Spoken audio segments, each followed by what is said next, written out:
Assalamualaikum warahmatullahi wabarakatuh. Perkenalkan, nama saya Elton Utama dengan NPM 2508260233 akan menjelaskan materi terkait penyakit diabetes mellitus tipe 2 pada blok basic endokrin. Diabetes mellitus tipe 2 merupakan penyakit metabolik kronis yang ditandai oleh peningkatan kadar glukosa darah atau hiperglikemia akibat kombinasi resistensi insulin dan penurunan fungsi sel beta pankreas.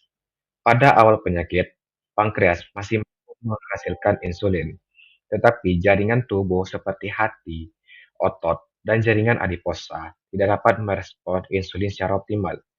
Akibatnya, glukosa tidak dapat masuk ke dalam sel untuk digunakan sebagai sumber energi, sehingga kadar glukosa dalam darah meningkat.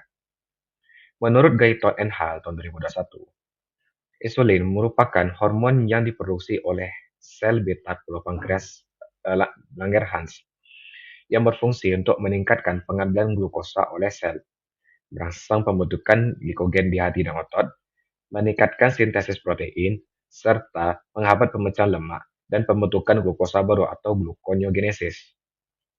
Sebaliknya, hormon glukagon yang diproduksi oleh sel alfa pankreas berfungsi meningkatkan kadar glukosa darah melalui glucogenolisis dan gluconeogenesis. Keseimbangan kedua hormon tersebut sangat penting dalam menjaga homeostasis kadar glukosa darah. Diabetes mellitus tipe 2 dipengaruhi oleh berbagai faktor risiko, baik yang dapat dimodifikasi maupun yang tidak dapat dimodifikasi.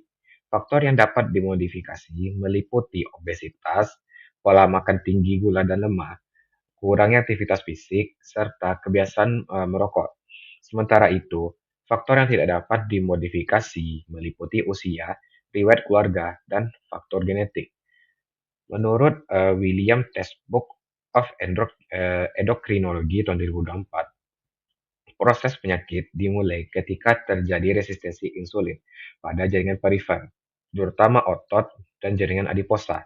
Kondisi ini menyebabkan glukosa tidak dapat masuk ke dalam sel secara optimal, sehingga kadar glukosa dari darah meningkat. Sebagai kompensasi, pankreas akan meningkatkan produksi insulin atau hiperinsulinemia.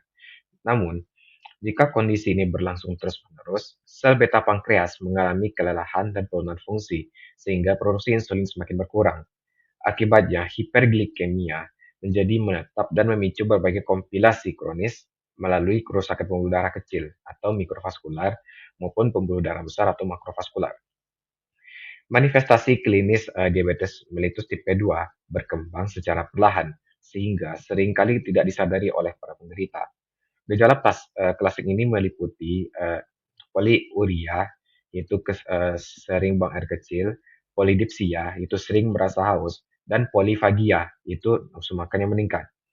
Selain itu, penderita dapat mengalami mudah lelah, penurunan berat badan, penglihatan kabur, kesemutan pada ekstremitas, serta luka yang sulit sembuh akibat gangguan sirkulasi dan penyembuhan jaringan. Diagnosis ditegakkan melalui pemeriksaan glukosa darah pasah, yaitu harus lebih dari 126 mg per dl, glukosa darah sewaktu yaitu 200 mg per dl, disertai gejala klasik. Hasil toleransi glukosa oral atau TTGO yaitu lebih dari 200 mg per dl atau kadar HbA1c yaitu lebih dari 6,5%. Menurut American Diabetes Association tahun 2025, penata laksanaan diabetes mellitus 2 meliputi modifikasi gaya hidup berupa pengaturan pola makan, aktivitas fisik minimal 150 menit per minggu, penurunan berat badan pada pasien obesitas, serta terapi farmakologis.